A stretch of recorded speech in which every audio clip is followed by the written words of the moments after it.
Welcome to the Spooky Tales podcast, presented by me, John. And me, Louise.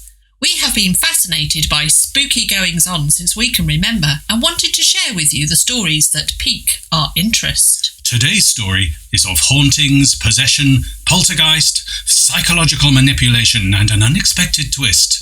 It's part 1 of the spooky tale of strange things in the woods.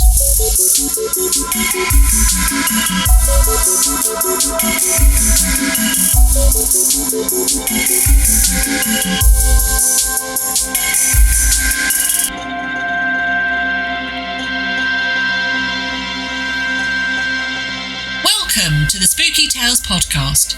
Thank you for all your lovely comments, to all the fantastic new followers on Instagram, with shout-outs to Claire, Antonia, Wendy from Australia, Wendy Stanton Phillips, Mopple, the lovely Adam and Becky from the ghost hunting team Ghost Cron, and the ghost hunters at the Ghost Trail, and GSI Investigations. I would also like to just say hello to Amy. Today's tale is about strange things in the woods.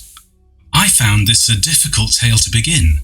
There are so many places to start. I really wanted to start with the primal fear that people may have at being in a dark forest on their own, where strange things happening seem to become more probable. What do you mean by strange things? Strange things, sort of lights, shadowy forms, presences, big black dogs, where you might suddenly go missing and reappear if you're lucky. The woods can be seen as dark and dangerous places. There are not one but 2 phobias for woods and forests. Really? 2? What are they? Hylophobia and nyctohylophobia. Hylophobia, is that a fear of woods in the day, and then the other one must be fear of woods at night? Yes, that's right. So nyctohylophobia is not just a fear of woods at night, but also a fear of dark wooded areas, as well as at night time. I'm really amazed that there are some people that just literally have a fear of woods. Like, in the daytime. I don't understand why you'd be frightened of woods during the day. I guess I've never felt that. I can understand at night, because nighttime, it does change everything so much, doesn't it? But absolutely. During the day? Yeah, well, if it's dark enough, then it's the same. If you can't actually, because some woods and forests, particularly the conifer ones, are so dark, you can't actually see the sun or anything. Yeah, I suppose so. So is it a cultural thing? Passed down from years gone by, where there could be literal dangers in the woods, which centuries ago would have been a real concern, like wild animals or people that live in the woods and are mean. Yes, absolutely. So there are those that are mean. There are things in the woods that could eat you, or of course you might get caught.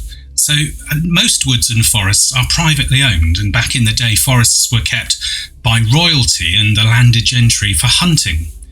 So you could get lashes if you were caught. Lashes and lashes of ginger beer. Oh, if only. Yeah, no, if only. It would be quite nice, that, wouldn't it? So, what are you doing in the woods? Yes. Here you are, here's a ginger beer. That get that down. Lovely. Unless you don't like ginger beer, of course. You go, oh, God, no. When I was younger, I didn't like ginger beer, and I was always worried that I'd get invited to go on a romp like they do in either Brighton, and they gave me ginger beer, and I'd have to say I don't like ginger beer. You couldn't be part of the gang then. No, and anchovy sandwiches. Anchovy paste, I don't like that either. And I used to have actual worries about that. Yeah, no, I could imagine that. Yeah. Anchovy paste does sound awful, and I like anchovies. Salty. Anyway, lashes. What do you mean by lashes? Yeah, so, you get a whipped. Oh, yeah, whipped, rather than lashes of ginger beer. Yeah. Yeah, so the Brothers Grimm, they helped to cement this fear by their scary folk tales in the 19th century. Do you know, I didn't realise for years that they were the collectors of these tales and not the authors. Oh, yes, no, I did know that. Yeah, and I didn't, so I felt quite embarrassed by that, but never mind. I don't know if anybody else had that problem, whether it was just me. Just thought, they were the authors. I thought, they've got a good imagination. A bit dark, but they've got a good imagination. No, they are the collectors of the stories. They went around in the sort of mid-18th century collecting them. Yes, no, I did know that. Was it mid-18th? No, mid-19th century, beg your pardon. It was 18 something or other. And is that the same with Hans Christian Andersen? I have no idea. Oh, okay. Is he a neighbour of ours? No, Hans, just round the road. No, he did other tales, didn't he? Oh, yes. He did, and I think he's a collector as well. I think they are people that collect them. Rather than the authors themselves. Yeah. Very good. Yeah. Well, when they originally published their tales, they were much more grisly than the Disney-fied versions we know today. What do you mean? They're quite grisly today. Hans and Gretel, that wimp of a woodcutter father. Hans and Gretel? Hans and Gretel. Oh, Hansel and Gretel. Hands that do dishes. I'm back at Hans, aren't I? Hansel and Gretel, that wimp of a woodcutter father, basically sending his children into the forest to die so that they don't have to feed them, instructed to do so by the wicked stepmother. It makes me angry, that one. Yes, it really does me as well. It's one of those things when you and I were in a pantomime of Hansel and Gretel, and really, it makes you quite angry, doesn't it? It does. It's unbelievable that they could get away with it. They didn't get some sort of, there's some sort of social services or something. It was just badness. Yeah. It really was. Anyway, so yes, in the original stories published in 1812 and 1815, they were meant for adults. It was all sex and violence. Cinderella's older sister cut off their toes and heels to try to fit into the slipper. Rapunzel became pregnant after a fling with the prince. Oh my. And Snow White murdered the dwarfs with a 7-foot scythe. Snow White? Really? No, I made the last one up. I actually did think that. But the other two are true. God, that would be a dark Snow White, wouldn't it? It really would. I actually was quite that. Someone should make that version. Yeah, I reckon if you look hard enough on YouTube.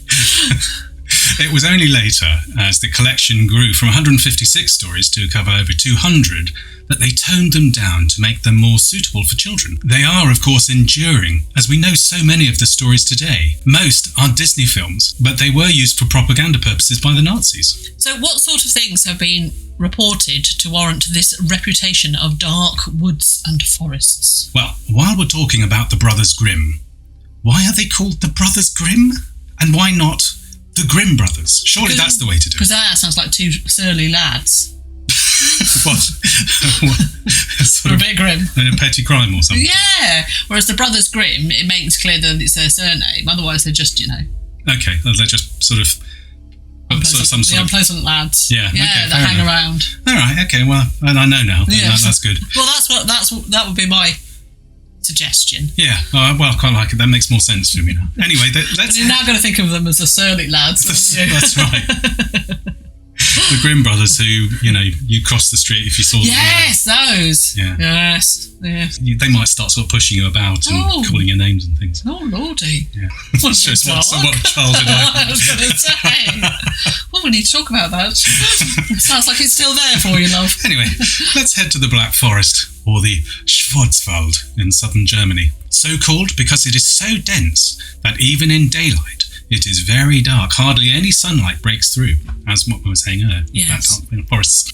So it's not helped by the fact that the tree bark is also black. So no wonder then that such tales and legends surround this ominous region, covering 160 kilometres by 50 kilometres, or 100 miles by 30 miles. So you could get lost quite easily, and it would take a while to get from one end to the other, at least a day. So, what's been seen in the dark, forbidding Black Forest? Ah, yes. Well, a headless horseman riding on a great white steed.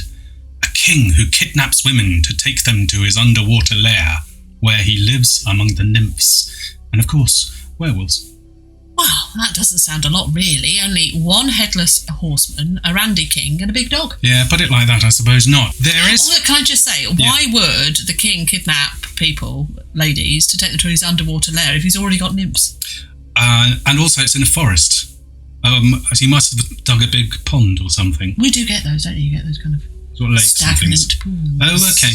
Yeah, that doesn't sound that inviting now. No, it doesn't. It didn't sound that inviting to begin with, to be honest. That's true. I think, just to increase the population of nymphs, I suppose. Oh, yes. Yeah. I say. Turn them into nymphs? I don't know. Oh. But there is enough, though, that there is a carnival held in the region. Everyone dresses as witches and ghouls, devils and so on.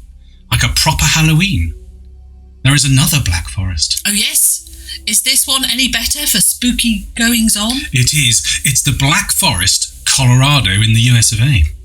To paraphrase the OCN website where I saw the story, what's more spooky than a portal to the underworld? I don't know what. A portal to the underworld that's in a dark and creepy forest. Good point, well made. A man called Steve Lee moved his family into the Dream House in the middle of a dense forest in the Black Forest in Colorado in 1990. At first, all was fine. Just some small odd things that you could easily put down to being in a new house in a new environment.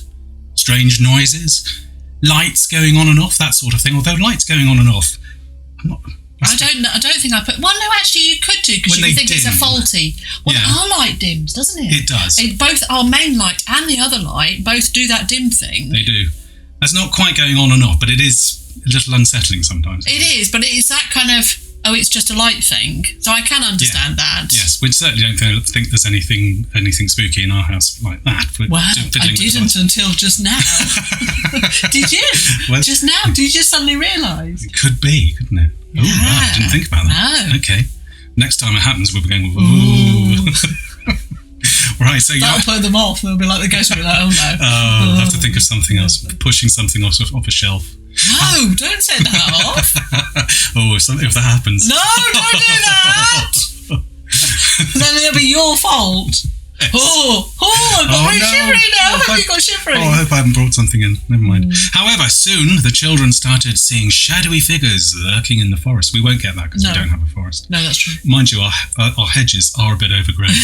If we see shadowy things lurking in the hedges. I'm calling police. Anyway, so the family started experiencing a choking chemical odour that burned their throats and ears. Ears? So you not mean eyes? No, it does say ears. Yes, I thought that was odd. And not their eyes. It must be a mistake. It must be their eyes, surely, not their ears. I can't believe that their ears would hurt, not their eyes. I can't believe it would be ears first, eyes second. Do you know what I mean? Yes. Oh, they're so sensitive, their ears. Because it's your eyes, isn't it? It's the mucous membrane that's getting affected. Yes. Indeed. Yeah. So anyway, spooked by all this, they installed motion detectors and cameras. Although the motion detectors kept going off, all they would capture on the camera were orbs and such like. Or flies. Is that not moths?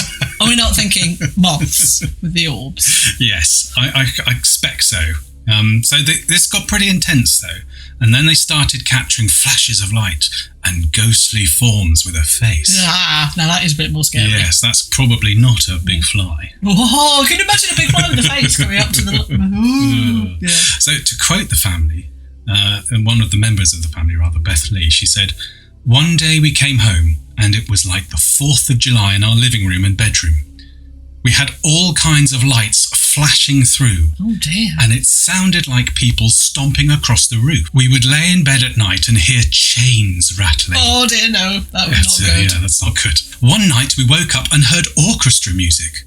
Strange things started happening every day. Oh my goodness, chains rattling. I am out of there. They had a couple of mediums and a shaman in to find out what was going on. In fact, it was part of a paranormal show called Sightings, Series 4, Episode 4, if you're interested. Their consensus was that there were many spirits in the house centred around a closet and a 100-year-old mirror. One of the spirits was someone they knew who had died of a drug overdose and who was actually murdered, so the spirit claimed. Oh my word. The shaman declared that the house was on a rainbow vortex between two worlds of the living and the dead. Gosh. The spirits either stop by to cause a bit of mischief or carry on to roam the world of the living. Steve Lee himself thought that this may have been the work of government experiments, that the shadows were black-clad armed men, that they were victims of an experiment that used chemical weapons, laser holograms and mind control techniques. Really? I'm not sure what sounds more far-fetched. Government experiments or rainbow vortex between the living and the dead. Yeah, so apparently there was a top-secret government facility nearby. Top secret, that nobody knew about. Although it had a signpost. Just down the road. Top secret. But it says that, top secret. There'll be in brackets though, the sh. Yes. Yes, quite how they knew it was a top-secret government facility, because it might just have been, like a house, a bit like the one in England, because there is a sign, isn't there, saying top secret nuclear bunker on the M25. Yes. Which is a little house in Essex, and yes. It does look like just a little normal house. Yes, but it is but actually... underneath, underneath. Yes. Anyway, so... How do you know about that? Well, because there's a big sign saying top secret. Oh, I know, but how do you know that underneath? Well, no, it's actually been on loads of programmes. Yes. All that secret. Yeah, so obviously not that top secret, but the government experiments bit, it does remind me of another similar case in some woods in Kent, in the south of England. A couple, Anthony and Doreen Verney, moved into their dream cottage in the middle of the woods, and again, weird things started to happen. A hum and vibrations and strange lights lighting up the nearby woods. This was always worse in the early hours of the morning. This started to drive Mr. Varney bonkers, going out into the woods in the middle of the night trying to find the source of it. They assumed it must be coming from a timber yard situated about a mile away from the house. Yet this was closed by 5 p.m. every day and only operated until 1 p.m. on Saturdays and not at all on Sundays. He contacted the council to send someone round from the Environment Department to investigate, but they were not at all keen. They wouldn't answer calls, and when they did, they were very short and offhand, saying they could do nothing to help them. Other things, like walking in the woods, gave them and visitors a feeling of unease. The area was silent, no wildlife seemed to be present. Birds that were there 1 year did not return the following year. Their drains got blocked by pieces of broken asphalt. Well, that's weird, isn't it? Yeah. They began to suspect their phone was being tapped. How? I don't know. I suppose you hear that click. Isn't that in the movies? It's you hear a click as you pick up. You hear a click. Well, yeah, that's in the movies, but that's a bit of a giveaway, isn't it? Saying so that's not like real life. That's a bit rubbish, though, isn't it? If you know, it just gives away the fact you're being bugged. Yeah. So I don't know. Well, that's what we see in movies, which I'm now shocked to realise might not be like real life. Mr. Verney became suspicious of a nearby bungalow of an odd construction. Ooh. With a bunker, in inverted commas there, bunker, running down the front and the side of the building. It sounds a pretty ugly bungalow, to be honest. It really does. Mr. Verney claimed that the opaque floor-length net curtains on the ground floor, well, it's a bungalow, it's the ground floor of the house, were... or only floor. I don't know why I say that, I'm writing this stuff. The only floor. It was the ground floor, it was also the top floor. That's right. Of the house. I wonder, so the estate agent, yes, there's a ground floor and a top floor. Many floors. Curtains. Yes, so the net curtains on the ground floor. On the floor. In the bungalow. In the bungalow, on the ground floor of course, the ground floor, one floor bungalow. 1 floor bungalow. I suppose that some of them, they have like the little attic thing, don't they? They convert the attic. And they're not, well, they're not, I can't remember what they're called. Chalets. It's completely Extensions. I don't know. Extensions. Anyway, these curtains, they were made from a material used exclusively by the Department of Environment Property Services Agency and were used to protect high security buildings. What? Had they been inside of the building then? No. Oh. Well, how did they know such detail about the curtains? Well, Mr. Verney used binoculars to spy on the house. He sounds just a little bit paranoid. There's no doubt about it. He was actually confronted by the lady of the house and she mentioned that they bred Dobermans. Subtle. I thought that, yes. We breed Dobermans, by the way. All 7 of them. Yes. So Mr. Verney started keeping... Is that your Doberman impression? Go on, do it again. Very good. You could see the face. There'll be no link to a picture of my face doing a Doberman impression. Or will it? Oh, will it? Yes. Mr. Verney started keeping a dog. Log. Oh, God. Mr.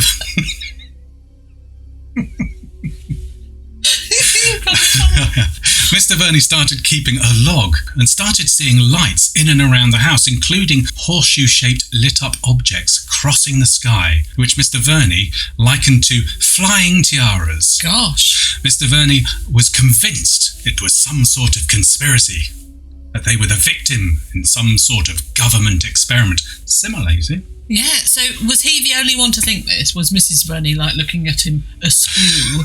Or could other people hear the hum and the vibrations and see things as well? Well, that was the odd thing, because whenever someone else was there or was invited round to hear and feel the hum and the vibrations, it was, in inverted commas, dialed down. So who came round then? Well, there was the police. Yes. The council, who made one fleeting visit. Not surprised. Yeah, and even one private noise and vibration specialist. Now, every time, the noise and vibration was either very low or non-existent. That must have driven him mad. Yes, indeed. So by this stage, the couple's health had deteriorated badly. They did not sleep at night as the noises, the vibrations, and strange lights continued day after day. They claimed that they were zapped by an electric beam around 3 o'clock one January morning. This happened again 2 weeks later, and he also witnessed a UFO flying under a cloud. Lights flashing. So why didn't they leave? Why don't they ever leave? They never leave. Well, I suppose if it's your property, it's a bit of a thing to leave, but I'd have left. Yeah, they did leave, actually. Yes. Oh. Did anything follow These ones them? took your advice, Yes. even though your advice is many years later. Leave! No, so did anything follow them to their new house? And what about the people who moved into the cottage, because they must have sold it? Did they experience anything? Well, nothing particularly followed them in quite that way. However, he did get a fair amount of harassment via interference with the telephone, the mail, and also the odd break-in. Gosh. Mr. Varney had already written to the Deputy Prime Minister by this stage, as well as other people of, and I quote, officialdom. He recited a letter from the Ministry of Defence denying any MOD involvement and suggesting that... he received a letter, otherwise it makes no sense. He just got up one day. So, let me recite this letter for you. No, that makes no sense. He received a letter. Thank you. Oh dear. He received a letter from the Ministry of Defence denying any MOD involvement and suggesting that the issues he had and were having were due to, and I quote once more, the activities of criminal elements in the area, which was a matter for the civil police and not the military. After some hassling, Mr. Verney received a visit from an Inspector Watkins. Now this is very interesting. Oh yes, why is that? Because during the visit, Mr. Verney played recordings of the noises and vibrations that they used to have at the cottage. And apparently, the inspector was horrified. And when Mr. Verney asked the inspector for his opinion of what had gone on, the inspector said this: that he attributed the Verney's ordeal of the activities of an organisation over which the Kent police had no jurisdiction. What? The inspector actually said that? That almost admits it was kind of some sort of conspiracy, doesn't it? Well, yes, but he definitely was a paranoid loon. Well, the inspector or Mr. Varney? Sorry, yeah, I didn't make that clear. Yeah, so Mr. Varney was definitely a paranoid loon. Yes. Because he wrote to Lady Thatcher in the 1990s, blaming her for his woes. Yes. She was the Prime Minister when all this kerfuffle in the cottage was going on. And he demanded compensation from her of £4 million.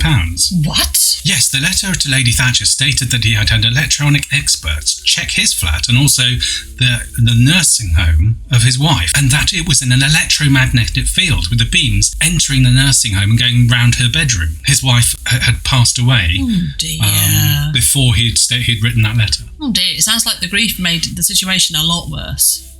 What about the subsequent owners of the cottage? Well, the only problems they encountered were UFO researchers hanging around in the woods. No, presumably because of Mr. Verney. Yes. That'd be annoying if you're not into that sort of thing. So what other spooky goings-on are there in woods? Well, just up the road from the cottage in Kent towards London is a forest called Llangdon Hills Country Park, which is the site of a very haunted well called Cash's Well. A haunted well in a forest? Oh, lovely. So whose cash? Or does it dispense cash? Is that how it's haunted? It gives ghosts money. Yes. Well, no, actually. So although that would be a fine thing. Yes. And unless it was ghost money that you'd sort of handed over and it disappeared. Oh, yeah. No. Cash is indeed a who rather than a what. He was an entrepreneur of the early 20th century who sank wells in the forest as the water was believed to have medicinal qualities. He sank 5 wells, and the haunted well is the 5th and the most elaborate. It's a beautiful Georgian classical domed temple-like building housing the well. However, Cash's businesses would soon falter, and the building has had nearly 100 years of decay along with the growth of the dense forest around it. Ooh, it sounds like one of the Grimm tales, a bit like Sleeping Beauty, but with a well, a sleeping well. Oh, yes. I'm not sure it could be woken up with a kiss, though. No, it'd be a wet one. Yeah. That's cool. Sorry. Today, it is haunted by Cash's ghost, who hates anyone being there and will push them out the door or try to push them into the well. Oh, no. People have experienced 2 types of possession there, where they find limbs doing their own thing and they are unable to control it or stop it. What, their own limbs? Yeah, so their arms will go up. Oh, no. Yeah, so that's not great, is it? A bit weird. Also, people are taken over by mood swings. So, for example, where people suddenly burst into tears for no reason. Mind you, I can do that. I don't need to be possessed for that one. No, you don't. I can just cry at the slightest emotional advert. Absolutely. Yeah. Also, they found themselves in an incredible rage for no reason. Again? Yeah. I can do that one. You're now going to say it's possession, aren't you? Yeah, I am. Yeah. Also, taken over by an absolute panic and want to run away. Yeah, there we go. That's 3 for 3. Right, okay, so that's possession then. Yeah, so you were moody. We've got ghosts flicking with the lights in the house, and I'm possessed. Yes. Right, okay. So what a Sunday this is turning out to be. Yes. However, more seriously, some witnesses have not felt in control. One man, apparently the kindest, nicest man you could meet, became very aggressive while at the well. He was taken away and talked down until he returned and was calm and gentle once more. Oh dear. And once back, he said how he felt not in control or in his own mind. Oh. How he just wanted to kill everybody. Gosh. Yeah, that is a bit worrying. So can you just wander up into this place, or? Yeah, so you can. You can also book a tour with the Essex Ghost Hunters group, who will give you a full spooky experience. So there we go, the end of part 1 of another spooky tale. I'm looking forward to part 2 already. We hope you enjoyed this spooky tale. We look forward to joining you again next time for part 2. So please do tell us your spooky tales either in YouTube comments or via email, which is thespookytalespodcast@gmail.com.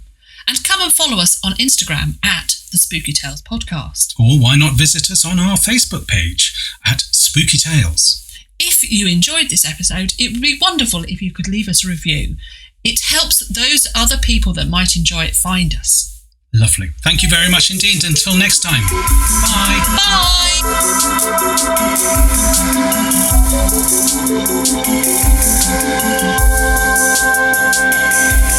Bye.